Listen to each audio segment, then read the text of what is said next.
नातिब सूबे कबूल हिदायत से इंसाफ से गुजारिश करूँगा तशरीफ।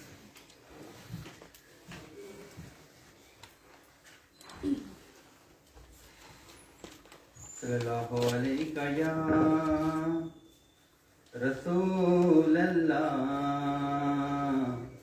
वसल्लम अलैका या हबीब अल्लाह।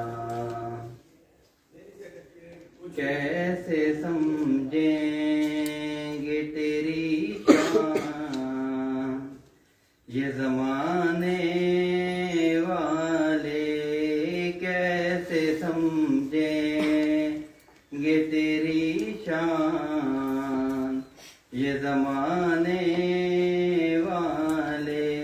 खुद मिटेंगे वो तेरा नाम मिटाने वाले, खुद मिटेंगे वो तेरा नाम मिटाने वाले। इनमें ज़हरा भी है हैदर भी है हसनैन भी है, इनमें ज़हरा भी है हैदर भी है हसनैन भी है। कितने अफजल है मोहम्मद के घराने वाले, खुद मिटेंगे वो तेरा नाम मिटाने वाले।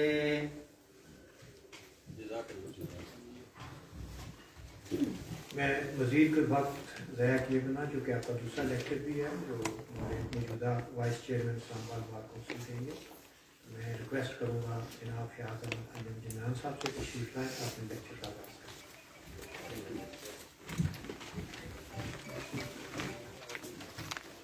बिल्लाहि मिनश्शैतानिर्रजीम बिस्मिल्लाहिर्रहमानिर्रहीम अल्लाहुम्मा सल्लि अला मुहम्मदिन व अला आलि मुहम्मदिन व बारिक वसल्लम अलैहि।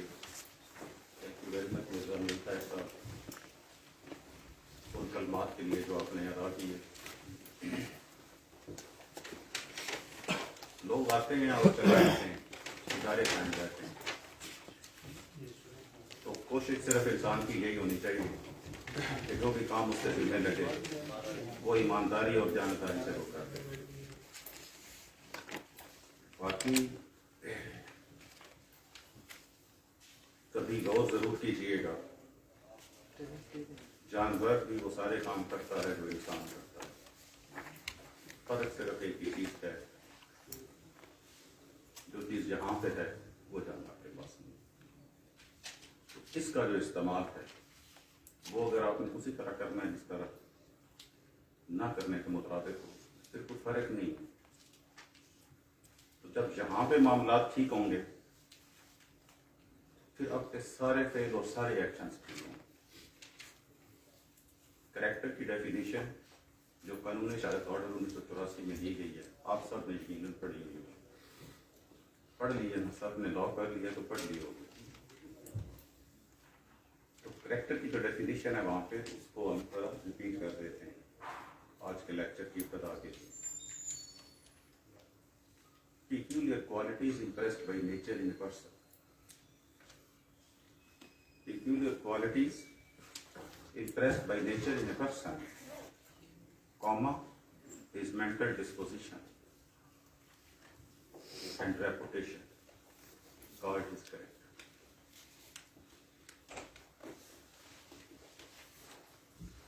अब रेपुटेशन क्या है? आप सबसे मैं अगर पूछूं तो हमारा 1 घंटा इसी में गुजर जाएगा और आप डिफरेंट डेफिनेशन से बताएंगे। मैं एक लाइन की तारीफ करने लगा हूँ और ये एकेडमिक तारीफ है। और एक बात ज़हन में रखिएगा, मैंने जो भी बातें इधर करनी है वो 90% वो हैं जो ऑथेंटिक किताबों में है, 700-800 साल से एस्टैब्लिश है। कोई नई थ्योरी देने का इरादा नहीं। जो किताबें आप लोगों ने पढ़ी और पूरी जिंदगी आने वाली, क्योंकि ये कृषि किताबों का किताबें पढ़े, तो उनमें जो चीज़ें हजार साल से एस्टैब्लिश हैं, 90% मेरी गुफ्तगू का मौजूद वही किताब है। उन किताबों का जो निचोड़ है, that what is reputation in a one line definition, it is called how you are thought by others. दूसरे आपके बारे में क्या ख्याल करते हैं, दैट इज योर रेपुटेशन। नबी करीम सल्लल्लाहु अलैहि वसल्लम ने फरमाया, जब किसी इंसान के बारे में राय कायम करने लगो, when you are thought by others, when जब किसी बारे में राय कायम करने लगो तो 3 चीजों का ध्यान रखना। हम आंखें बंद करके किसी को वली भी बना देते हैं और किसी को मुजरिम भी बना देते हैं। नंबर 1, उस शख्स के साथ आपने कोई मामला किया हो और फिर उसको कैसा पाया। आपने सारी जिंदगी वकालत करनी है, आपके पास क्लाइंट्स आने हैं, उनके इंटरेस्ट आपके पास अमानत होने हैं, आपने उनके साथ कैसे डील करना है वो आपके बारे में राय देंगे लोगों को कि ये किस तरह का वकील है, मैडम किस तरह की वकील है। कि जब कोई किसी के साथ मामला करो और उसको जैसा पाओ, number 1 and that is the number 2, उसके साथ सफर किया हो, एंड द लास्ट 1, उसके साथ खाना खाया हो। 3 चीजें अगर आपने किसी शख्स के बारे में कंपनी उसके साथ गुजारी हुई है तो फिर उसके बारे में राय दें। हमसे ना कोई पूछता है ना कोई बुलाता है, फलां कैसा है उसके बारे में राय, फलां कैसा है उसके बारे में भी राय, पता किसी चीज का नहीं होता। मैं अपनी बात कर रहा हूं। So that is character, how you are called और how you are discussed by others. Peculiar qualities impressed by nature in a person. कुदरत की तरफ से जो चीजें आपके ज़हन के अंदर वदीयत हैं,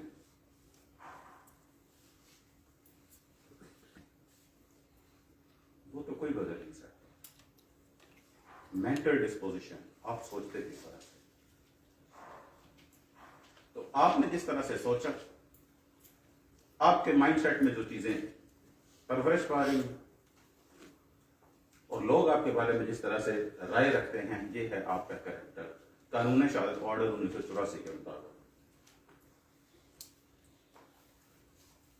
अब वो जो इम्प्रेस्ड बाई नेचर चीजें हैं वो तो बदल नहीं सकती।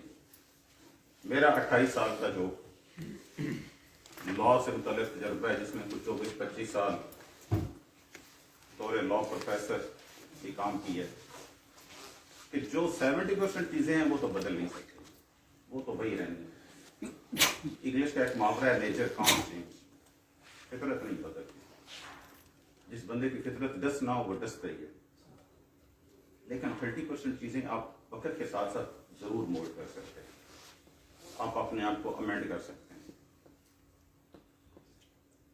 बाकी समटाइम कुछ चीजें ऐसी भी हो जाती हैं कि जो बिल्कुल तवक्को भी नहीं होती, तो उनको कहते हैं कि ये एक्सेप्शन है। उसकी एक्सेप्शन का कॉन्सेप्ट आप लोग ग्रेजुएट हैं, आपने यकीनन देख रखा है और पढ़ रखा है। एक लाइन में मिसाल देके बात खत्म करता हूँ। इस्लाम में चोरी की सजा हाथ काटना है, हाथ लगती है, लेकिन हज़रत उमर फारूक रज़ी अल्लाह तआला अन्हु ने यह सजा सस्पेंड कर दी थी कुछ अर्से के लिए। इसको एक्सेप्शन कहते हैं। एक्सेप्शन का एक लाइन का कॉन्सेप्ट है कि एक चीज जो चल रही है वो चलती रहे, लेकिन अगर कोई ऐसी सूरत हाल बन जाए कि उस पर अमल दरामद रोक दिया जाए तो उसको उसकी एक्सेप्शन कहते हैं। इंडियन एक मूवी है, रिमेंबर दिने दीवानगी, आप में से किसी ने देखी हो, अदालती है, देख लीजिएगा। मर्डर करते हैं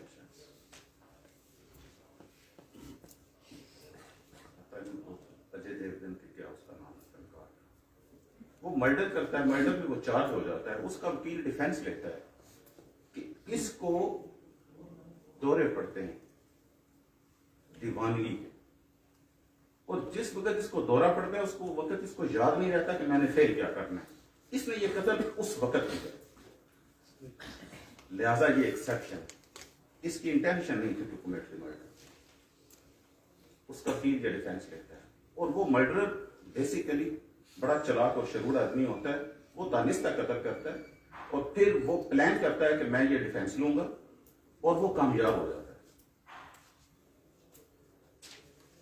देखिएगा, हमारी भी मूवीज आप लोग देखते होंगे, बड़ी कम रिसर्च होती है उस मूवी में, और उनकी 3-4 मूवीज जो लॉ के बारे में, जैसे जोली LLB है, जोली LLB 2 है, उन्होंने बड़ी रिसर्च की है। मैंने जब जोली LLB फिल्म देखी तो मुझे उस पूरे उनके जो तकरीबन वो 70% अदालत में ही है फिल्म, मुझे उसमें कोई चीज ऐसी नजर नहीं आई फिल्म में जिसमें मैं कहूं कि ये काम कचहरी में नहीं होता। उसके बरक्स मैंने 1-2 फिल्में अपनी देखी हैं, उनमें मुझे कोई ऐसी चीज नजर नहीं आई जो अदालत में होती है। रिसर्च नहीं, काम कोई नहीं, उठते हैं चीज बना देते हैं। तो बात ये करनी थी कि वो एक्सेप्शन थी कि उसने कहा कि इसको, मेरे क्लाइंट को तो फिट्स पड़ते हैं और इसको पता नहीं चलता कि उस वक्त वो कर क्या रहा है, तो उस अरसे में इसने ये ऑफेंस किया, लिहाजा ये तो मेंटल कैपेसिटी में नहीं था कि नो हो इसको हो कि ये जुर्म जो है ये किसी की जान ले लेगा, लिहाजा इसको बरी कर दें। जज ने उसको 2 हफ्ते के लिए एक साइकोट्रिस्ट डॉक्टर खातून के हवाले कर दिया कि आप इसको अंडर ऑब्जर्वेशन रखें, और वो इतना चालाक कातिल था कि वो पूरे 2 हफ्ते में हर 2-3 दिन बाद आधे पौने घंटे के लिए ऐसा जरूर कुछ करता था कि वो डॉक्टर मजबूर हो गए 2 हफ्ते के बाद रिपोर्ट देने पे कि ये बिल्कुल इसकी हालत ऐसे ही है। इसको 48 घंटों में 52 आवर्स में एक दफा ऐसा दौरा पड़ता है कि ये मतलब एक दफा उसने छुरी से वो अपनी वेन काट दी एंड ऑल वाज प्लांटेड। अदालत ने उसे बरी कर दी, लेकिन उसके वकील को पता चल गया कि इसने गेम की, और वकील की रेपुटेशन थी कि वो गलत मुकदमे नहीं देता। उसने कहा ये तो मुझे भी मामूल बना दे, उसने फिर उसको मर्डर कर। That is exception. मोटी सी बात है, एक्सेप्शन क्या होता है। बेसिकली कैरेक्टर की ये चीजें हैं जो साथ चल रही हैं, लेकिन एक्सेप्शन सम टाइम आ जाती है। जनरली कॉन्सेप्ट यही है जो मैंने जनाब के सामने अर्ज किए हैं। अब ये पूरी जिंदगी का खेल है जिसमें आप लोग एंटर होने जा रहे हैं, और मेरा ये मानना है कि आपने जिंदगी का एक सफर गुजार लिया है, वो एकेडमिक था। पूरी एक सीरीज थी जो पहली जमात से शुरू हुई और O level, A level, law graduation तक जारी रही। अब एक सीरीज आज शुरू होनी है, आज से मुरादा महीने बाद 2 महीने बाद आपको लाइसेंस मिलता है और ये आपकी कबर तक जारी रहेगी। वो आपके बस में नहीं थी, क्योंकि आपकी उम्र 2 साल 4 साल 5 साल हुई, आपको दाखिल करा दिया गया, आपने तालीमी सिलसिला शुरू कर दिया। अब ये जो काम आज शुरू होने जा रहा है ना, ये अब आप जिसको हम कहते हैं ना कि मेजर और साउंड माइंड, आपका लैंप बालग हैं, समझदार हैं, खुद से आपने चूज किया है कि अब हमने वकील बनना है। और let me sure you and let me remind you and let me ask you and let me put it first to you कि all the way and all the time think think think, 100 दफा सोचें, फिर इस पेशे में करें। हादसाती तौर पर कभी भी वकील कामयाब नहीं होगा। सोचें, फिर सोचें, फिर सोचें। क्यों? पूरी जिंदगी की खेल है, एक दिन की बात नहीं है, कब्र तक ये चलना है काम आपके साथ साथ। अगर ये पेशा पसंद नहीं है तो इसमें मत एंटर। ये शौक की बातें, जैसे अमीन ताई साहब आपको बता रहे थे ना, तो मैंने इनसे कल जो कहा था वो यही बात थी जो उन्होंने की। मैंने कहा जी अगर कहीं पढ़ने पढ़ाने की बात है तो मैं तो झोंपड़ी में भी किसी में आने के लिए तैयार हूं। और मैं इस बात काउंसिल में जब तौर मेंबर था, मैं जब एलिवेट हो गया था, उसके बाद आज फर्स्ट टाइम आया। मुझे नई बार काउंसिल बनी, डिनर पे आए, खाने पे आए, हमारे दोस्त हैं, मेंबर हैं, इज्जत करते हैं, अल्लाह उनको खुश रखे, हर वक्त बुलाते हैं। ये नहीं है कि कोई बड़े तुरम खान चीज हूं, मसला सिर्फ ये है कि नई चीजें पहचान हो पाए। लेकिन ये बात एक ऐसी थी कि कुछ बातें शेयर करनी है, बाकी लेक्चर मैंने क्या देना है, आप मुझसे कहीं ज्यादा खुद कॉम्पिटेंट हैं, समझदार हैं। तो मैंने कहा जी बिल्कुल आते हैं, जो बातें होंगी वो जरूर करेंगे। आपसे मैं सीखूंगा, मुझसे आपने क्या सीखना है। लेकिन एक बात याद रखिएगा, ये रफ एंड टफ प्रोफेशन, ये तमाशे वाला नहीं है। तमाशे वाला समझ के एंटर होंगे तो सारी जिंदगी को तमाशा बन जाएंगे। ये जो लोग कहते हैं वकील वकील गर्दी करते हैं, वकील झूठ बोलते हैं, आपने भी अगर उसी लाइन में लगना है तो गो है। लेकिन अगर आपके बारे में 7,000 की कचहरी में 4 वकील भी ये ना मिले जो कहें कि नहीं वो तो झूठ नहीं बोलता, नहीं उसने तो कभी अदालती एहलकारों के हाथ में इस तरह से करके पैसे नहीं दिए, फिर समझे आप ठीक है। और ऐसे लोग हैं। नेगेटिविटी का प्रोपेगेंडा बहुत होता है, अच्छाई की शोहरत बड़ी थोड़ी होती है, लेकिन होती है। इधर एक बंदा भी फायर सर्विस पे खड़ा होकर 2 गोलियां चला देगा, पूरे G11 में शोर मच जाएगा, फायरिंग देगा। लेकिन 10 बंदे किसी को रोड क्रॉस करा रहे होंगे तो कोई मशवरे नहीं होगी, क्योंकि उसमें खबरियत नहीं है। 10 वकील ईमानदारी से अपना काम कर रहे हैं, कोई मीडिया खबर नहीं चलाएगा, लेकिन एक वकील किसी को थप्पड़ मार देगा, खबर चल जाएगी। ये मीडिया का भी कसूर नहीं है। मैंने जर्नलिज्म पढ़ा हुआ थोड़ा बहुत, खबरियत का एक कॉन्सेप्ट होता है, जिस चीज में खबर हो वो चलती है। तो वो थप्पड़ मारना खबर है, कुत्ता इंसान को काटे ये खबर नहीं है, इंसान कुत्ते को काट ले ये खबर है। तो जिसमें खबरियत हो वही चीज चलती। इसलिए अर्ज करने का मकसद ये है कि सोचें, लॉ ग्रेजुएट हो गए हैं ना,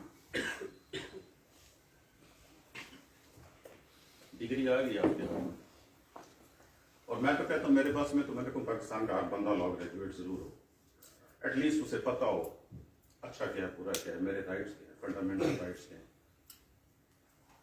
सो प्रोफेशन पे जाने का दिल नहीं है, बात इसको अडॉप्ट करें। क्यों?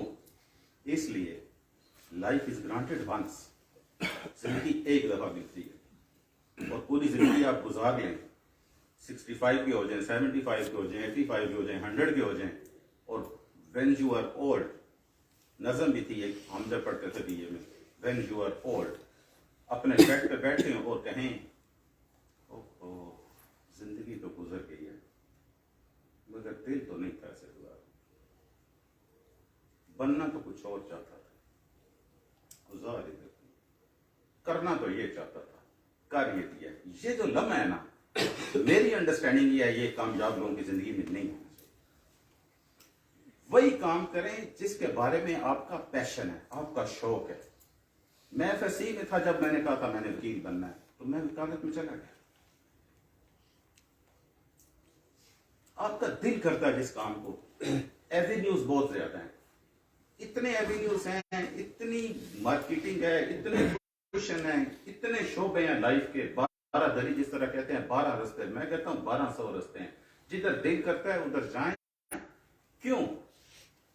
When your passion would become your profession, you would excel. जब आपका शौक आपका पेशा होगा, आप टॉप पे पहुंचेंगे। लेकिन जब आपका पेशा आपका शौक नहीं होगा, फिर आप रास्ते में ठोकरे खाते रहेंगे पूरी जिंदगी। क्यों? आपका शौक नहीं, आप पे जबरदस्ती बन ठोंस दी गई है चीज। Life is granted once, opportunity knocks the door once. जिंदगी एक दफा दस्तक देती है, इसको प्यार से इस तरह से गुजारें जिस तरह से आपका दिल करता है उस्ताद बनने को, बन गए उस्ताद, पैगंबरों का पेशा है ना। आपका दिल करता है वकील बनना, बन जाए वकील। अब तो डॉक्टरी भी आसान हो गया, 60% नंबर हो आपको प्राइवेट कॉलेज में मेडिसिन दाखिला मिल जाता है, उधर चले जाएं, इंजीनियर बने, आर्किटेक्ट बने, IT में जाएं, और वकालत के अंदर इन इट्स कितने शोबे हैं। मैं आपको बताने लगा हूं, जिसका जिधर रुझान है उधर जाए। मेरा एक स्टूडेंट था बहुत, मेरे साथ एसोसिएट भी उसने काम किया, राजा इश्तियाक साहब, खुश रखे अल्लाह। 2 साल उन्हें मेरे साथ हुए, तो एक दिन मुझे कहते हैं जी मैंने जरा जल्दी छुट्टी करनी है। मैंने कहा राजा साहब किधर जाना? कहते हैं मैंने शहरी ऑफिस जाना है। मैंने कहा वहां पे क्या काम है? कहते हैं मैंने इंग्लैंड का वीजा करा। ठीक है जाए गए, और आधे घंटे बाद आ गए, कहते हैं सर ये मेरा पासपोर्ट है।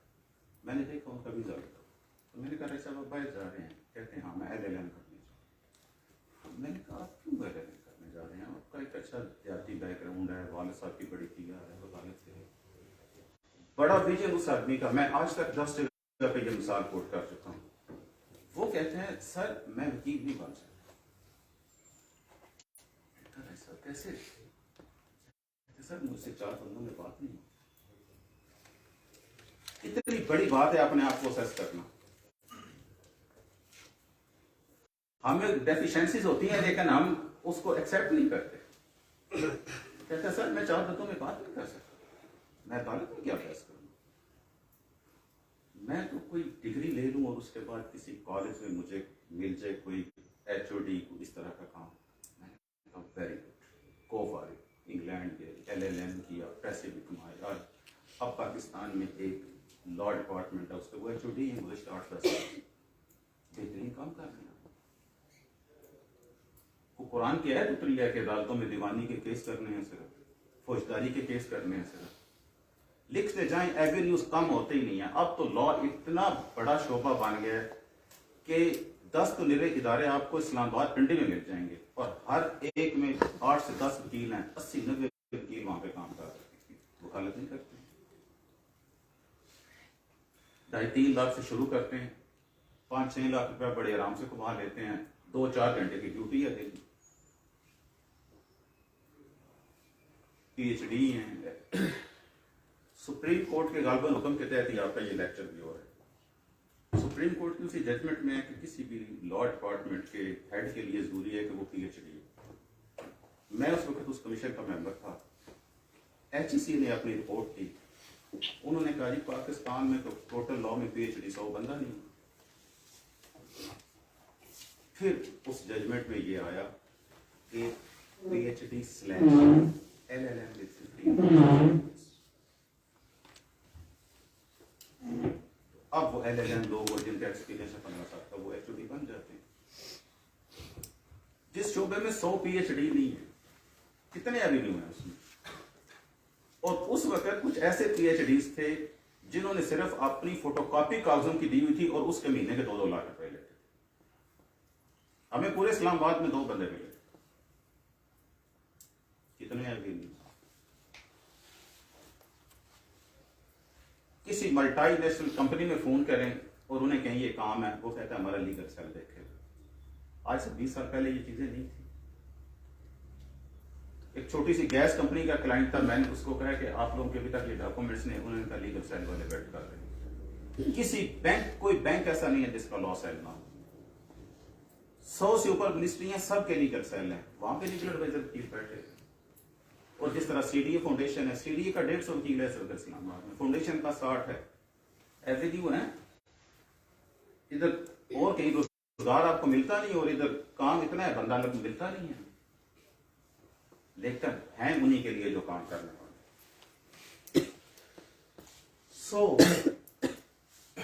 सोच समझ के एंटर हूं, अभी भी वक्त है, ये मुश्किल काम है लेकिन बहरहाल नामुमकिन नहीं। कैद आजम अपनी किताब में लिखते हैं कि 3 साल तक मेरे पास कोई मुकदमा नहीं। पढ़े जरूर कैद आजम, न सिर्फ कि हमने इस साल का नाम भी कैद आजम आ लिया, बहुत पढ़े लिखे थे, उनके वालिद उनके एजुकेशन के दौरान ही बैंक रफ्त हो गए थे, लेकिन फिर उस बंदे ने इतना एक्सेल किया वकालत में, वो पहला वकील था उस वक्त जो पाक पेशी के हिसाब से चार्ज करता है, और कायद ने इतना पैसा कमाया वकालत से, इतना पैसा कमाया, पाकिस्तान के सारे इस्लामिया कॉलेज कैद आजम की जाती प्रॉपर्टी वकालत से कमाया।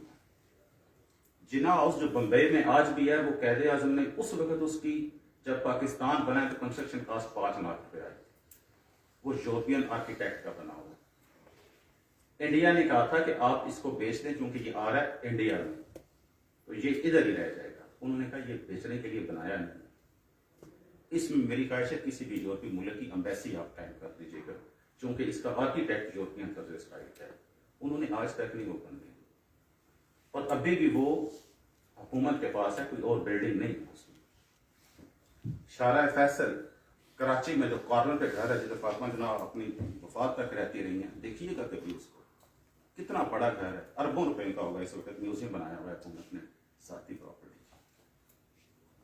उनकी बेटी दीना ने जब उनकी मर्जी के खिलाफ शादी की ख्वाहिश का इजहार किया तो उन्होंने कहा बड़े सगीर के हजारों नौजवान तुमसे शादी की ख्वाहिश मांगे, किसी एक को चूज कर लो, लेकिन उसने कहा नहीं पापा, मैंने तो उधर ही शादी की। उन्होंने कहा मुसलमान नहीं, शी सेड आपने भी तो जबरदस्ती से शादी की थी मेरी मदर से। वो उन्होंने कहा नो माय चाइल्ड, वो मुसलमान हुई थी फिर मैंने शादी की।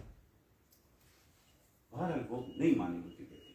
उस वक्त कैद आजम, वकील की बात कर रहा हूँ, वकील बनना है तो ये लोग हैं, इनको फॉलो करें, इनको पढ़ें। उस वक्त कैद आजम ने उनसे कहा था कि आज के दिन मेरी जो जायदाद है उसमें तुम्हारा हिस्सा 2 लाख रुपया शरीयत के मुताबिक। उसको दिया और उससे कहा आज के बाद मेरे सामने। उस वक्त 2 लाख रुपए शेयर दिया अपनी बेटी को। पाकिस्तान बन गया, वो आई पाकिस्तान, गवर्नर जनरल थे कैद आजम। बातें किधर से किधर निकल जाती हैं, लेकिन मेरा एक मसला है, मैं हिस्ट्री का स्टूडेंट भी हूँ और पंजाब यूनिवर्सिटी ने डिग्री भी दी हुई है मास्टर की, तो इसलिए चीजें समटाइम थोड़ी सी, लेकिन रहेंगे हम अपने कैनवस के अंदर ही इंशाल्लाह। शी केम ओवर हियर और उसने उनके सेक्रेटरी को चिट लिख के भेजी, the daughter wants to see his father. चिट अंदर की कायद ने भेजी, उन्होंने नीचे लिख दिया governor general has no daughter.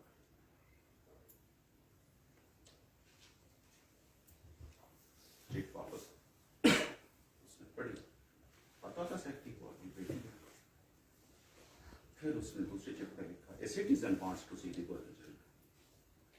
Chit अंदर की कैद ने नीचे लिखा at present Governor General has no time to see any citizen.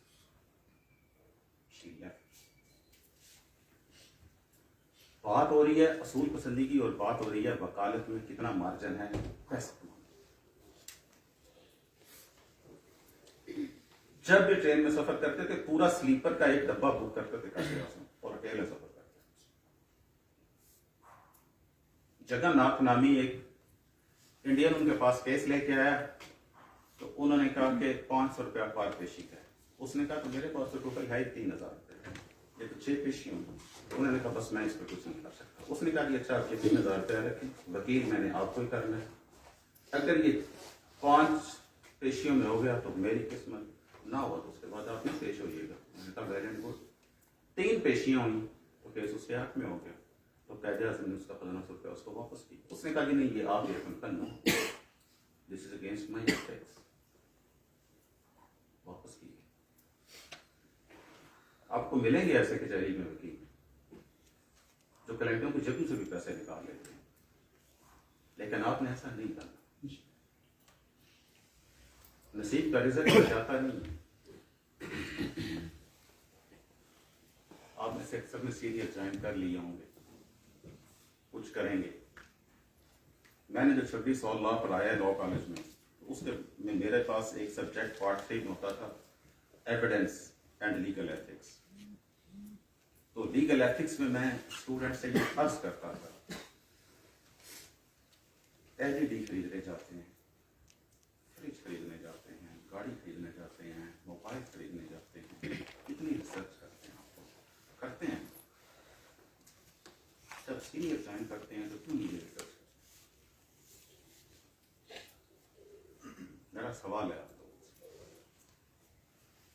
क्यों नहीं इस तरह से मेहनत करते? जिंदगी भर जिस शख्स का नाम आपके नाम के साथ चलना है, कब्र तक आप पहचाने जाएंगे कि ये उसका शागिर्द है। आंखें बंद करके किसी के बताए हुए रास्ते पे चलते हैं, और फिर एक वक्त आता है कि आप कहते हैं, उस्ताद कहता है शराब पिए बगैर तो केस हो नहीं सकता।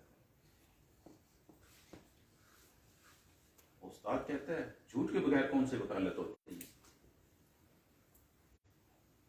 तो फिर आप मोल्ड हो जाएंगे, क्योंकि आप उस कंपनी में सारा दिन वक्त गुजारते हैं। खवातीन वकाला थानों में बैठी होती है। मैंने कहा मैडम क्या कर रही है? कहती है सर हमारे उस्ताद कहते हैं जाना पड़ता है। मैडम मैं तो 2.5 साल में एक दफा मर्द होके नहीं है। क्यों? सीनियर इस तरह। अब तो तकरीबन डिम हो गई है मेलोडी की फूड स्ट्रीट। जब वो रूज पे होती थी, हम रात को फैमिली के साथ कई दफा खाना खाने गए, मैं कई दफा वकीलों को देखता था पुलिस वालों के साथ बैठे हुए। वकील का क्या काम? बहुत बड़ी चीज है, बहुत बड़े हाई पेडिस्टल पे हैं, अपने आप को पहचानना है। अगर मोबाइल लेने के लिए 10 दिन रिसर्च करते हो, मेरा छोटा बेटा है वो 6 महीने से भी रिसर्च कर रहा है कि फलां मोबाइल मैंने जो लेना है उसके ये फीचर हैं और ये आया, उसकी ये कंप्लेंट आ गई है, उसकी ये कंप्लेंट आ गई है, नहीं अब ये नहीं लेना, अब वो लेना है, उसके पैसे बढ़ गए हैं, वो पैसे और इतने दिनों में जमा होंगे। पूरी जिंदगी जिस शख्स के साथ आपने चलना है और उसका नाम आपके साथ रहना है और आपने उससे सीखना है। Whatever and whichever he or she is, that would be in your personality. तो आप आंखें बंद करके चले गए हैं और मेरा तो ये सीनियर है जी। तो फिर सारी जिंदगी झूठ में गुजार देंगे। सिलेक्शन करें आज हुजूर, सोचें जरूर आज। पूरी जिंदगी ऐसे गुजारनी है कि लोग आपके बारे में कहें कि बड़ा गंदा वकील है, मेरे पैसे खा गए। इसलिए वकील बहुत अच्छा इंसान होता है, अपने महल्ले का, अपने सेक्टर का चेहरा होता है, अपनी बस्ती में एक मुनफरिद मुकाम रखता है। लोग उससे आके पूछते हैं ये हमारा मैटर है, कैसे होगा। इसलिए अपनी पर्सनैलिटी को किसी ऐसी तरफ लेके जाएं और ऐसे सीनियर का इंतखाब करें जिस पे आपका दिल और दिमाग इत्मीनान रखता हो। महीना 2 महीने रिसर्च करें ना, कचहरी से फाइल भी करें, पूछें लोगों से। और मैंने जैसे कहा 28 साल फुल फ्लैज वकालत और हर एंगल देखने के बाद आपसे ये अर्ज कर रहा हूं, गलत बात और झूठ बात जो भी आपको कहे, यकीन कीजिए वो गलत है। वो कोई उस्ताद नहीं है, वो कोई सीनियर नहीं है।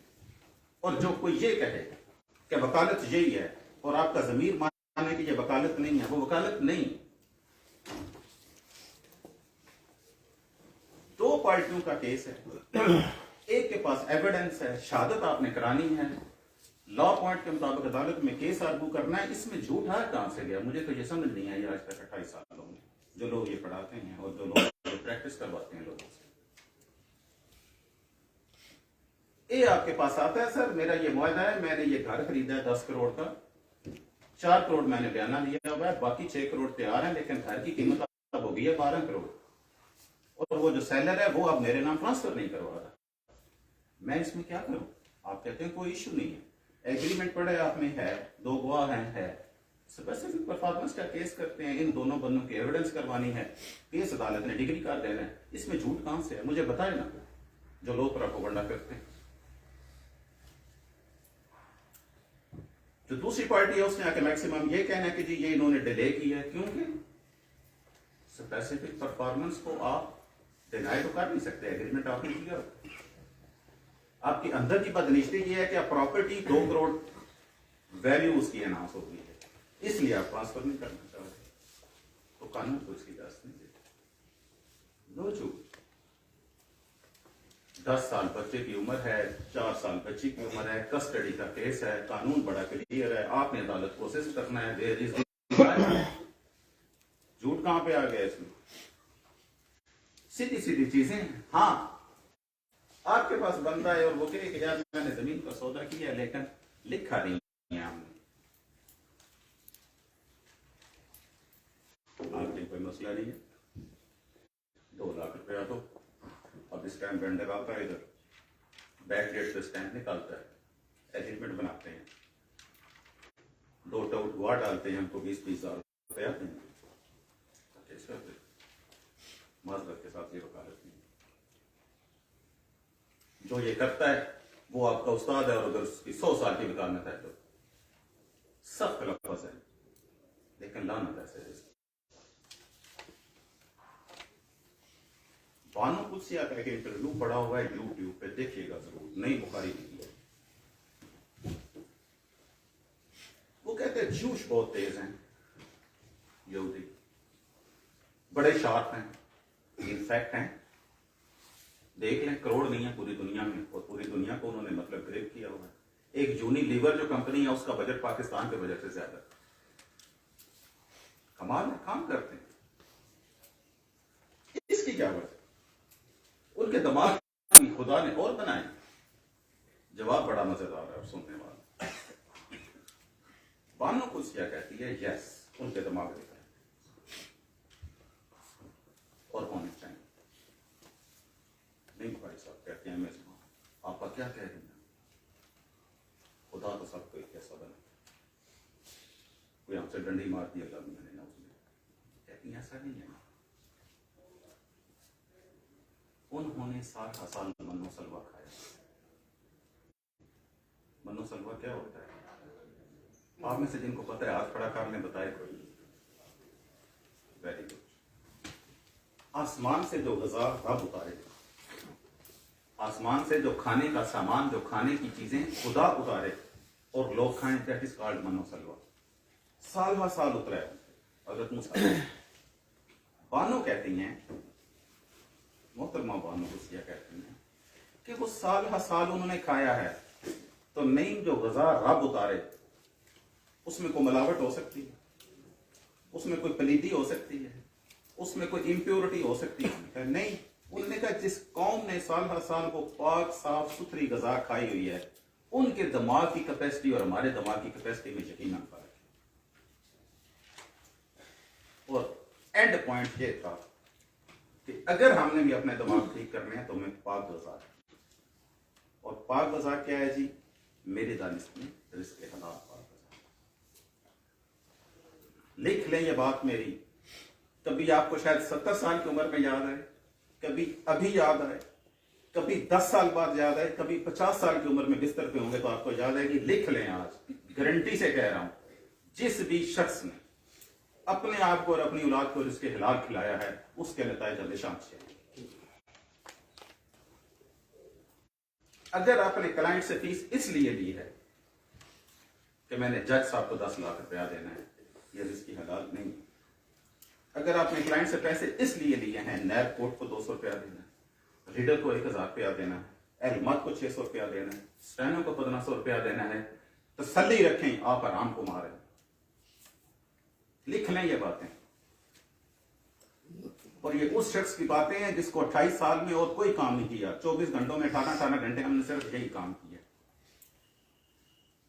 मुझे छोड़ दें, लेकिन मैं आपको कचहरी में ऐसे बंदे पॉइंट आउट कर सकता हूं जिन्होंने 30-30 साल गुजार दिए और उन्होंने 1 रुपया कभी नहीं किसी को दिया। तो लिहाजा वो लोग सच बोलते हैं जो कहते हैं हलाल रिज़्क़ खाना चाहिए, और जो कहते हैं ये ही वकालत है, वो 100% झूठ बोलते हैं।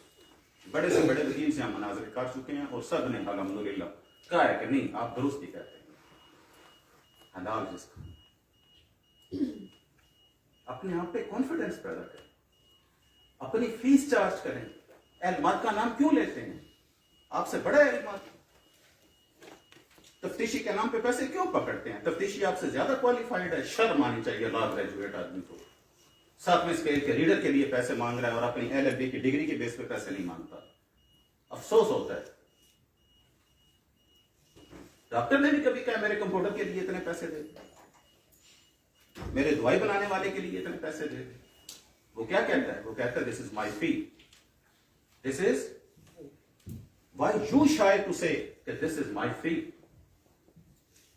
आप क्यों इस चीज से घबराते हैं? ये आपको इसका मतलब है अपने काम पे भूल नहीं, आप वकील नहीं है, आपने वकालत नहीं पढ़ी, आपने किताबें नहीं पढ़ी हुई, इसलिए आप एलमत के नाम पे पैसे मांग रहे हैं। उस सातवें स्केल के क्लर्क पे आपको भरोसा है कि इसने डेट जो डाली है ना वो बड़ा बलका इसमें रखता है। साथ शर्म से चूक गया। वकील साहब को देखा तफ्तीशी के पीछे 4 बजे भाग रहे थे, चेंबर के पीछे पीछे 5000 का नोट पकड़ के ले लो ले लो ले लो। खुदा है खौफ करो, किधर लेके जा रहे हो प्रोफेशन को। सो अपने आप में कॉन्फिडेंस पैदा करें, स्किल पैदा करें और उसके लिए फिर क्लाइंट से चार्ज करें। किसी और के नाम पे रिस्क लिया हुआ आपका नहीं है। मैं 2010 में एनरोल हुआ था सुप्रीम कोर्ट में, 12 साल हो गए। सुप्रीम कोर्ट में जब वकील एनरोल होता है तो वहां पे 2 वकील करने पड़ते हैं, एक एडवोकेट ऑन रिकॉर्ड और एक मेन एडवोकेट आपका जो बहस करता है। एडवोकेट ऑन रिकॉर्ड का कॉन्सेप्ट बेसिकली सोलिसिटर और बैरिस्टर का जो इंग्लैंड में, वहां पे सोलिसिटर जो काम करता है, हमारे यहाँ वही काम एडवोकेट ऑन रिकॉर्ड का। फीस तय हो रही है क्लाइंट से, 1 लाख पे एडवोकेट ऑन रिकॉर्ड है, 10 लाख में एडवोकेट ऑन रिकॉर्ड में दिए कितने हैं? 10,000। समझी सोची समझी रहे हैं वो 90,000 पे आपका आराम है। और अगर आप कई बात यूं कर लें कि जब मेरी फीस 11 लाख और इसमें एडवोकेट ऑन रिकॉर्ड की फीस भी शामिल है, मिसलेनियस चार्जेस भी शामिल है, पेपर बुक्स के पैसे भी शामिल हैं, तो सारा रिस्क आपका अलाउड है। आप एडवोकेट ऑन रिकॉर्ड को 20,000 में 1 लाख रुपए आदि की फीस आपको यूं। मेरा कहना सिर्फ ये है कि आपको अपने आप पे क्यों एतमाद नहीं है। आप एडवोकेट ऑन रिकॉर्ड के नाम पे क्यों लाख रुपया मांग रहे हैं? जब आपने 2 लाख मांगा तो लाख दे देना उसको। सो अपने आप में कितना कॉन्फिडेंस होना चाहिए इंसान में कि वो कहे कि मेरी ये स्किल है और उसके मैंने ये पैसे आपसे चार्ज किए। कभी भी ठेका ना मारें क्लाइंट के साथ। ठेका इन सेंस कि जी आपका काम करवा के दूंगा।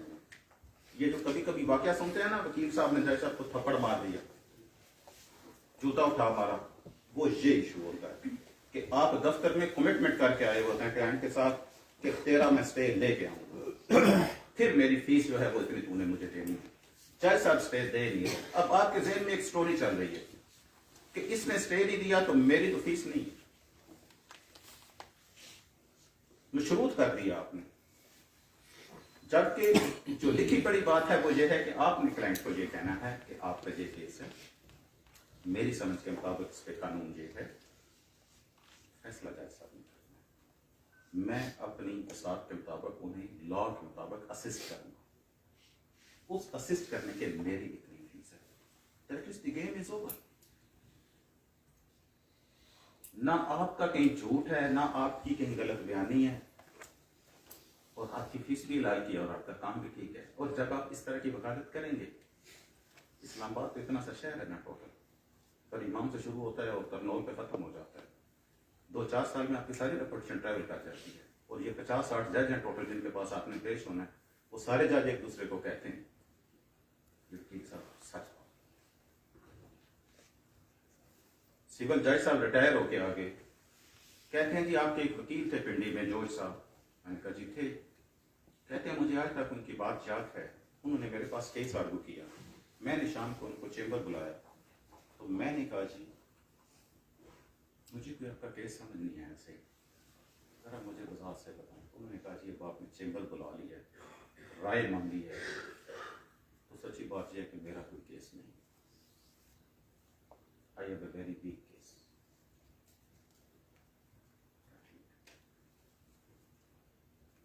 जज कहता है फिर उसके बाद मैंने सारी जिंदगी उनका वो एहतराम किया और बाकी जजेस को भी कह के ही इज द लॉयर, और फिर उसके आपको क्या बेनिफिट्स मिलते हैं सुन लें जरा। स्टे आपके रिजेक्ट नहीं होते क्योंकि जज को पता है ये झूठा केस नहीं लेके आएगा, पेलें आपकी रिजेक्ट नहीं होती, जज कमीशन आपको देते हैं, जज एडवोकेटर आपको अपॉइंट करते हैं। This is what I started with the reputation और you are think by others. कहता है इसको दे दो, ये ईमानदारी से काम करेगा। जब आप कोर्ट में जाएंगे आपको सीनियर्स ने बताया होगा मोटी मोटी बातें, हमारा टाइम हो रहा है। अगर आप प्लेंटिफ के वकील हैं तो जज साहब के राइट साइड पे खड़े हो, जज साहब को मद्देनजर रखना है। जज साहब बैठे हैं फर्ज कर लें, मिर्जा अमीन साहब आप इधर से केस करने आए हैं, आप प्लेंटिफ के वकील हैं, आप इनके राइट साइड, डिफेंडेंट के वकील हैं लेफ्ट साइड। सेशन कोर्ट तक यही प्रोसीजर है। हाई कोर्ट में जाते हैं तो टोटल इसका रिवर्स हो जाता है। जब आप खड़े होते हैं, आपका केस कॉल होता है, तो आप पटिशनर हैं, रिट में मुमन पटिशनर होते हैं और ऐसे में आप एपीलांट होते हैं, तो आप अपने दाएं तरफ खड़े हो जाएंगे, अपना हिसाब लगाएंगे। डिस्ट्रिक्ट कोर्ट सिविल कोर्ट में जज साहब के हिसाब से और हाई कोर्ट सुप्रीम कोर्ट में अपने हिसाब से। पटिशनर, प्लेंटिफ, एपीलांट आप अपने दाएं तरफ खड़े हो जाएंगे, और अगर आप डिफेंडेंट, रिस्पोंडेंट अपने खड़े हो जाएंगे।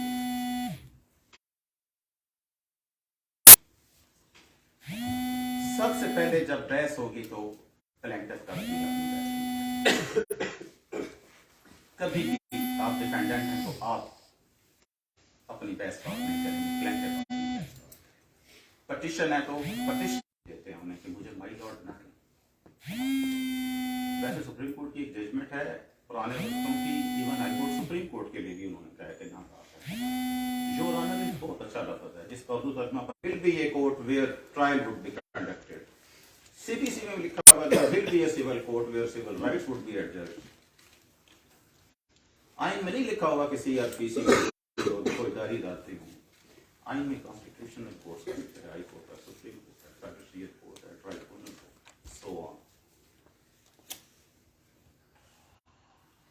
कभी भी आपको किसी केस में अदालत में खड़ा होना पड़ गया, वकालतनामा देना है आपने, किसी वकील ने रिक्वेस्ट कर दिया फोन पे कि मेरी हाजिरी लगवा दीजिएगा जरा, मैं 12 बजे आऊंगा या कल की तारीख ले लेंगे, कभी भी खाली आप खड़े नहीं होना उस टाइम पे, कभी भी खाली, हमेशा फाइल के साथ। किसी कुली की टेबल पे फाइल पड़ी है वही उठा लें। ये डिसरिस्पेक्ट होती है जज की कि आप खाली हाथ क्यों खड़े होगे। वकील कभी भी खाली हाथ खड़ा नहीं होता, कोई फाइल पकड़ लें आप। लेकिन अच्छी बात तो यही है 90% कि जो केस है उसी की फाइल आपके। अब देखिए कितना बुरा लगता है, केस कॉल हुआ है, आपके एक हाथ में मोबाइल है, दूसरे हाथ में गाड़ी की चाबी पकड़ी हुई है, और जज साहब सामने एडिशनल डिस्ट्रिक्ट जज साहब आए, बड़ी बाइज्जत, बड़ी रिस्पेक्टेबल है, उनके सामने ऐसी एक वकील साहब ऑपरेशन, एक हाथ में मोबाइल है, एक हाथ में गाड़ी की चाबी नहीं, कभी भी हत्या करनी है। वकील उन्होंने कोई वो लिया तो चलें बना लिया, लेकिन कोई अदा भी सीख। मुझे ना आपके मोबाइल से गरज है ना आपकी गाड़ी की चाबी से गरज है। आपके पास अपने केस की फाइल नहीं है, नीचे पीछे टेबल पे 10 वकील बैठे हैं, उनसे रिक्वेस्ट करके किसी की फाइल पकड़ फाइल के साथ पेश होना चाहिए। कभी भी खाली आप अदालत तारीख लेने के लिए वकील बड़ा बुरा लगता है, खाली हाथ तक पड़ा होता है अदालत में। मेरे साथ खुद एक दफा हुआ तो बड़ी शर्मिंदगी होती है जब जज कोर्ट में आके बैठता है, उसका मोबाइल उसके पास नहीं होता, फिर आपका मोबाइल अगर अदालत में बचे तो कैसा लगता है। कॉन्स्टिट्यूशनल कोर्ट के जज हैं, 199 के तहत और 184(3) के तहत जमीन पे जो चाहे कर दें, वो भी अगर अपना मोबाइल साथ नहीं रखते तो वकील साहब का मोबाइल टाँटा कर कितनी बुरी बात। तो लिहाजा आपके पास उनके चेंबर नहीं होता अदालत में, उनके पास चेंबर होता है, वो तो रख के आ साइलेंट पे तसल्ली, ये जो 2-3 काम है ना, ये बड़े जरूरी हैं, खुसूसन नए लोगों के साथ ये मामला पेश आ जाते हैं। ये जिस तरह मोबाइल घर से लेना नहीं भूलते ना, इसी तरह अदालत में जाके उसको ऑफ करना मत भूलें।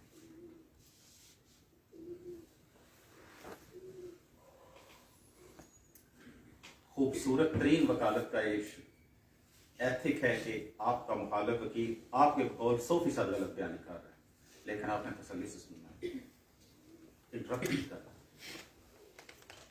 मेरे अगर 100 दोस्त हैं तो उनमें से 50 वो हैं जो मेरे साथ मुखालिफ वकील थे और मेरे दोस्त हैं। बिहेवियर आपका इस तरह से होना चाहिए कि वो आपका बेहतरीन दोस्त बन जाए जो आपका अपोजिंग काउंटर है। इंटरप्ट नहीं करना, बिल्कुल तसल्ली से उसकी बात सुनेंगे, अपने पॉइंट आपने नोट करते जाना है, अपनी टर्म में फिर आपने अपनी चीजों के जवाब दे देने हैं। After all, your case is your party's case. It's not your case. Why you are personal? वो पार्टियां जिनके लिए आपने जज को थप्पड़ मार दिया, अपना लाइसेंस मुअत्तल करा दिया, 1 महीने बाद सुलह कर लेती हैं आपस में, तो खुशी तो बड़ी होती होगी आपको। मैंने तो इसके लिए अपना लाइसेंस मुअत्तल करवाया, वो तो नहीं गया उनके साथ। सो वाई केस को केस समझ के किया करें, पार्टी ना बने। कभी भी वकील का काम नहीं है कि वो फरीक बन जाए, सिर्फ असिस्टेंस आपने देनी है कोर्ट को। You are described as officer of the court, वकील is described as officer of the court. अपने स्टेटस को पहचानना है, रीडर को सजदे नहीं करना है।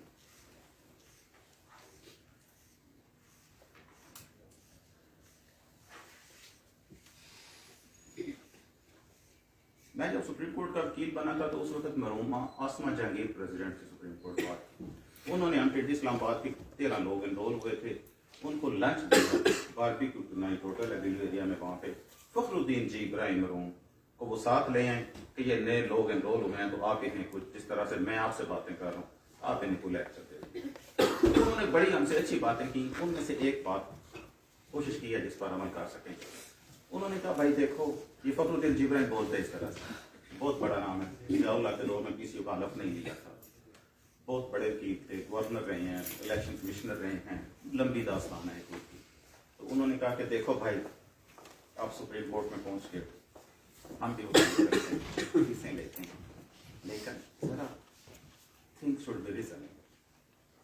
मैं सुनता हूँ उस वक्त 2010 की बात, उन्होंने कहा सुप्रीम कोर्ट साहब ने 5 करोड़ फीस ले ली। What is this? Fakhruddin ji Ibrahim, what is this? This is nonsense. तरीके से जायज बात। मैं जब बार काउंसिल में था, मेरे पास एक कंप्लेंट आई एक शख्स की, उसने कहा जी वकील साहब ने, मैं थोड़ा सा यहाँ पे चीज़ों को चेंज कर रहा हूँ दानिस्ता, फैक्ट सारे सही हैं, करैक्टर चेंज कर रहा हूँ। तो वकील साहब ने हमसे 3.5 लाख रुपया ले लिया है, रिव्यू की दरख्वास्त थी फलां अदालत में, केस भी खिलाफ हो गया हमारे, और उन्होंने कमिटमेंट की थी कि ये डन पे काम है, हो जाएगा आपका काम। मैंने प्रोफाइल मंगाया, वकील साहब की 3 ही साल अदालत थी, नोटिस हुए, आ गया। वो जब आए तो उनके साथ कोई हमारे 60-70 दोस्त भी थे, दोस्त हैं हम भी सियासत करते हैं कचहरी में, बिस्मिल्लाह बिठाया। मैंने कहा जी ये आपने फीस ली है 3.5, मैंने कहा रिव्यू था, उन्होंने कहा ये रिव्यू था। मैंने कहा कि कितनी, 3 साल। मैंने कहा कितनी फीस ले सकते? फीस लेने में क्या है, मैं जितनी चाहूँ ले लूँ। मैंने कहा नहीं, आप नहीं ले सकते जितनी चाहिए। कैसे? हमारे से अगर चाइल्ड कोर्ट बार के सेक्रेटरी भी थे, उनके सिफारिश वो भी साथ ही थे। मैंने कहा निकालें जरा legal practitioner and bar council act और रूल्स। हमें तो नहीं पता। मैंने कहा तो पता लगाते हैं आज, लिखा हुआ है कानून में लिखा हुआ है फीस का क्राइटेरिया। नंबर 1, आपकी स्टैंडिंग कितनी, प्रोफेशन में आपकी स्टैंडिंग कितनी, प्रैक्टिस कितनी है आपकी। नंबर 2, जो केस आपके सामने है, सब्जेक्ट मैटर उसकी वर्थ कितनी है। नंबर 3, आपके एंड पे लेबर कितनी है जो आपने करनी। मैंने कहा ये 3 साल आपकी वकालत है तो हर साल का ₹1,00,000 आपने चार्ज किया। रिव्यू पिटीशन है, इस वकील के पास भी जाए वो कहेगा कि रिव्यू 90% फेल होते हैं, क्योंकि उसी अदालत ने अपनी उस पर नजरसानी करनी होती है। और वर्थ इसकी केस की क्या कि ऑलरेडी जजमेंट उनके खिलाफ है। आई प्रे, उन्होंने कहा जी बहुत अच्छा किया आपने गाइड कर दिया। वो सब 2 दोस्त आए हुए थे, उन्होंने कहा जी नाम साहब हमने खुद सीखा है, आज हमें नहीं पता था, हमें 1 हफ्ते का टाइम दे दिया। मैंने कहा ठीक है जाए, तारीख हमने डाल दी। वो 1 हफ्ते के बाद आई दूसरी पार्टी, जिसकी कंप्लेंट थी, वो कहते हैं अपनी कंप्लेंट वापस लेते हैं। मैंने कहा क्यों वापस ले रहे? उन्होंने कहा कि उन्होंने हमें ₹1.5 लाख वापस कर दी, हमारी सुलह हो गई और मैं अपनी दरख्वास्त हो। वेरी गुड, चीजें कानून में लिखी, जायज जायज बात। सुप्रीम कोर्ट के वकील हैं, आप चार्ज करें फीस। हाई कोर्ट के वकील हैं, आप चार्ज करें फीस। लोअर कोर्ट के हैं, फिर भी चार्ज करें। लेकिन इंग्लिश के लफ्ज मैंने बोला thing should be reasonable. Worth इतनी है, फैमिली केस है, 5,000 बच्चों का खर्चा मुकर्रर होना है और आप मतलब बंदे को निचोड़े जा रहे हैं। दुरुस्त तरीका तो नहीं है, वो बंदा दोबारा नहीं आएगा आपके पास। कामयाब वकील मेरी दानिश में वो है जिसने आज से अगर 30 साल पहले वकालत की और उसके पास कोई क्लाइंट आया और उसने उसका मुकदमा किया, 30 साल बाद उसका कोई दूसरा मुकदमा बना तो उसी वकील के पास जाए, वो है कामयाब वकील। वो कामयाब वकील नहीं है जिसके पास एक दफा क्लाइंट आए और वो बददुआएं देता हुआ जाए और पूरे शहर में मनादी करता फिरे, इसके पास ना जाए। सो फीस जब अपनी तय करें तो ये असूल मद्देनजर जरूर रखिएगा।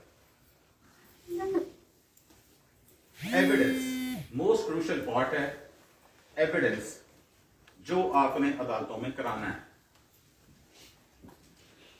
प्रोसीजरल लॉ में पढ़ा हुआ इंग्लिश जूरिस्प्रूडेंस में रीडिंग्स हैं नंबर 1, फिर इश्यूज हैं, फिर है एविडेंस। आप प्लेंटिफ के वकील हैं, आपने अपने गवाह का बयान कराना है। इसको क्या कहेंगे? Examination in chief.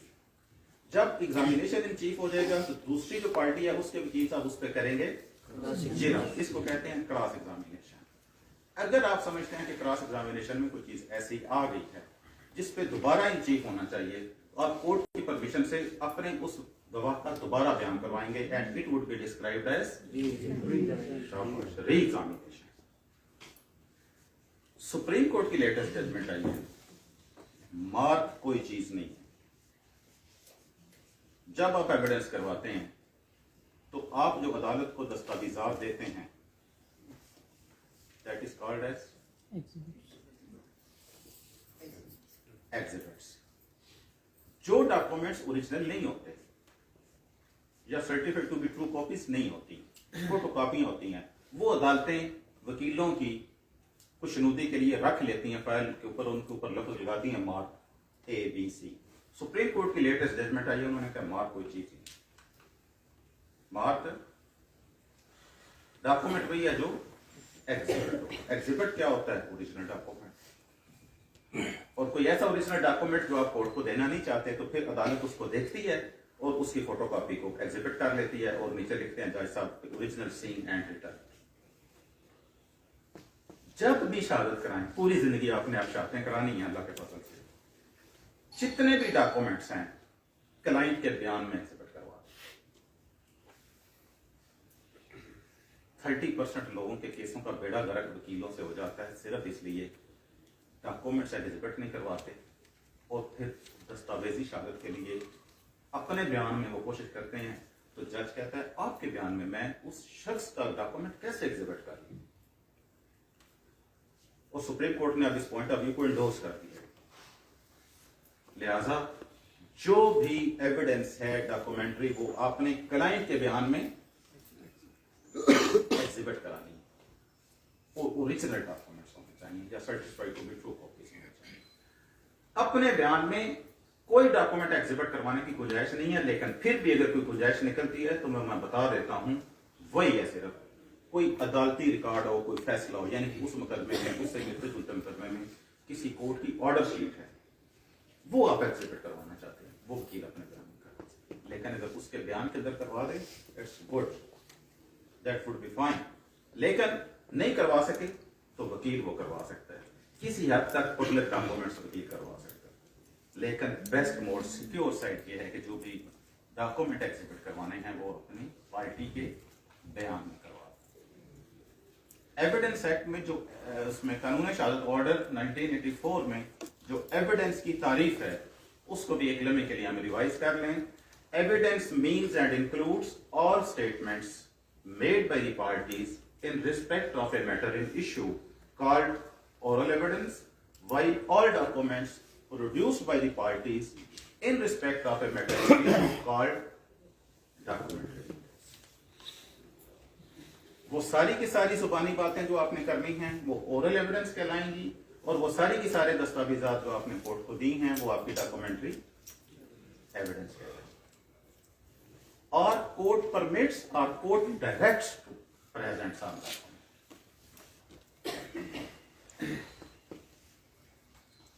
अब फर्दर सब डिवीजन है डॉक्यूमेंट्री एविडेंस की टू काइंड्स में, primary evidence and primary evidence as by its name is clear that's the basic evidence,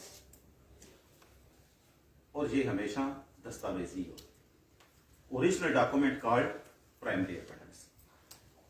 secondary evidence photocopy of the original documents, उसके लिए court की अलग से permission लेनी पड़ती है। दरखास्त आप देते हैं, अदालत उसको अलाउ करती है तो फिर आप फाइल करते हैं, otherwise you are not allowed for secondary evidence, go for the primary evidence. जबकि जो वर्बल एविडेंस है उसकी आगे एक दो किस्में हैं। Number 1 direct evidence, number 2 hearsay evidence and indirect evidence. Direct evidence, mister A कहता है मैंने देखा बी जो है वो फायर कर रहा था और उसका फायर जो है उसी को लगा, that's direct evidence. Hearsay evidence, C कहता है मैंने डी को सुना, वो कह रहा था कि ई ने प्लानिंग की है कि वो डी के साथ मिलकर बी को छोड़ेगा, दैट इज हियरसे। इसके बारे में कानून कहता है hearsay evidence is no evidence.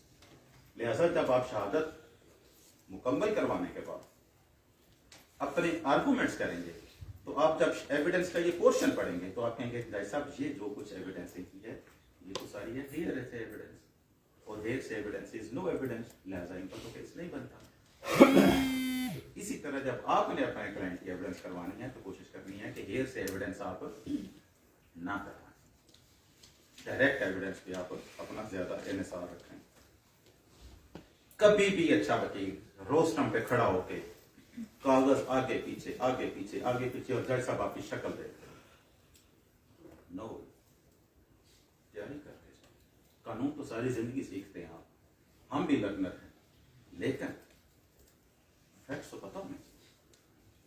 कभी भी जज माइंड नहीं करते कि अगर आपको कानून की किसी चीज का इल्म नहीं, लेकिन वो माइंड बहुत करते हैं अगर आपको अपने मुकदमे के फैक्ट्स पता नहीं, टिप्स भी होने चाहिए। आजकल तो बड़ा एडवांस दौर है, फ्लैपर लगाए हुए ऊपर मोटा मोटा लिखा हुआ है 8-10 डॉक्यूमेंट में, फ्लैपर खुला फट 21/9/22 का ऑर्डर, पेज 13 पेज, जज भी बड़ा खुश होता है।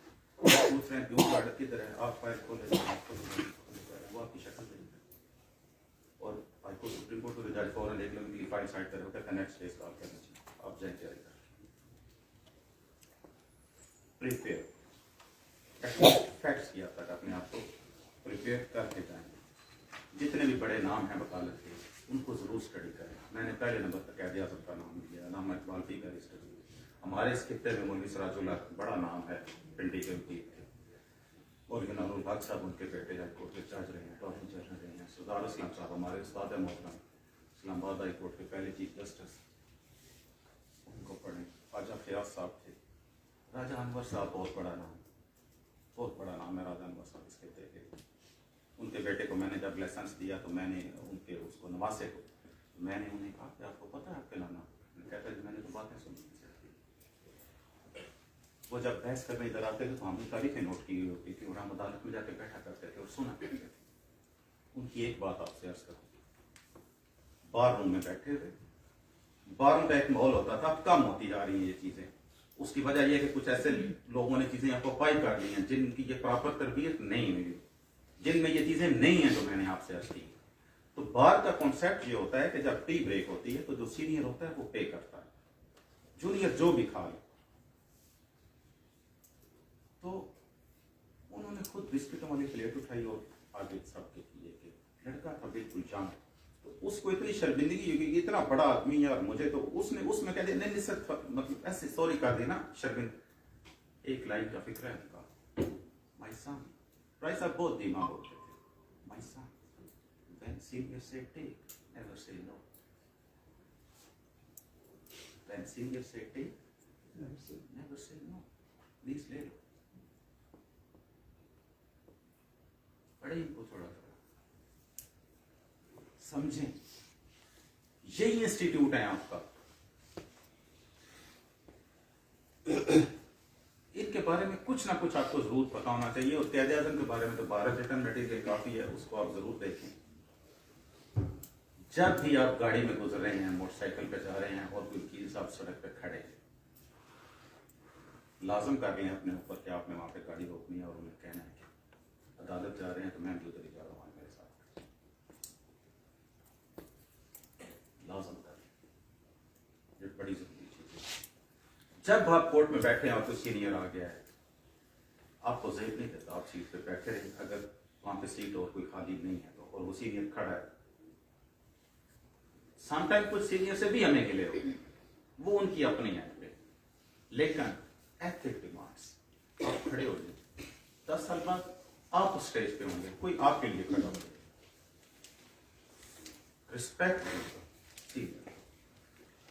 आप जब केस करते हैं किसी क्लाइंट का और आपको फोन आता है क्लाइंट का कि मेरा केस आज आप वापस ले लें, वकालतनामे के अंदर ये पावर है कि आप अपना केस वापस ले सकते हैं वकील का बयान देकर, लेकिन एथिक्स डिमांड्स क्लाइंट को बुलाएं और उसका बयान कराएं और मुकदमा वापस लें। रिपीट कर रहा हूं अपनी बात, वकील मुकदमा वापस ले सकता है, ये पावर वकालतनामे के अंदर उसको लिखी हुई होती है, लेकिन बेस्ट मोड ये है, एथिक्स ये डिमांड करते हैं कि जब वो कह रहा है कि मेरा मुकदमा वापस लें तो उसको बुलाएं और उसका अपना बयान करवाएं। वो कहे कि जी मैं अपना मुकदमा वापस लेता हूं, आप लीगली खुद से बहुत बेहतर सिक्योर हो जाएंगे। हमारे पास बार काउंसिल में ऐसे केस आए हैं, लोगों ने दरखास्तें दी हैं, मैंने वकील साहब को नहीं कहा था मुकदमा वापस लें, लेकिन उन्होंने वापस लिया और मेरे राइट्स जो है वो खराब कर दिए। सो कंक्लूडिंग द कन्वर्सेशन, सारी जिंदगी सीखने वाली चीज है, आप सीखते रहेंगे, लेकिन जो कुछ आपके सामने अर्ज किया, इनमें से अगर कोई चीजें अच्छी लगें तो अमल करने की कोशिश ही इंसान ने करनी होती है। तो अगर कुछ भी आप कर सकें तो, और कुछ गारंटी आपको नहीं है, लेकिन एक जरूर अर्ज करता हूँ कि सेटिस्फाइड जरूर रहेंगे, इत्मीनान जरूर रहेगा। मैंने एक दोस्त को एक दफा कहा कि मेरी आंख ही नहीं खुलती, मुझे कहता है लोग जैसे गोलियां खाते हैं फिर भी उनकी आंख लगती नहीं, तुम कहते हो आंख खुलती नहीं।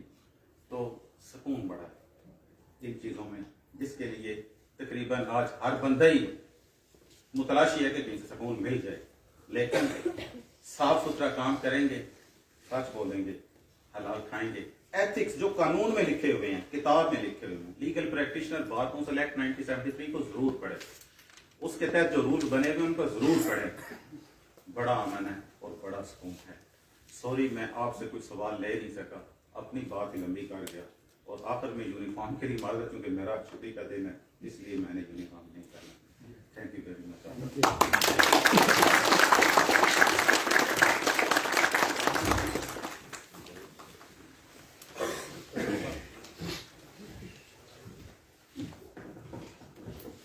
Thank you very much, sir. Second lecture immediately हम शुरू करें क्योंकि टाइम का इशू है। तो हमारे present vice chairman Shahbad bar council Syed Qamar Hussain Shah Sabzwari sahab तशरीफ ला रहे, आप लोग यहीं बैठेंगे, आगे थोड़ा सा वेट कीजिए ताकि लोग तशरीफ लाएं। मैं कुछ 2 मिनट के लिए ब्रेक चाहूँगा सर को साथ।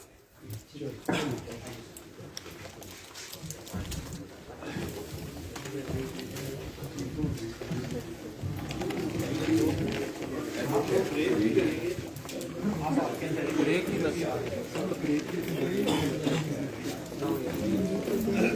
आता हूँ भाई।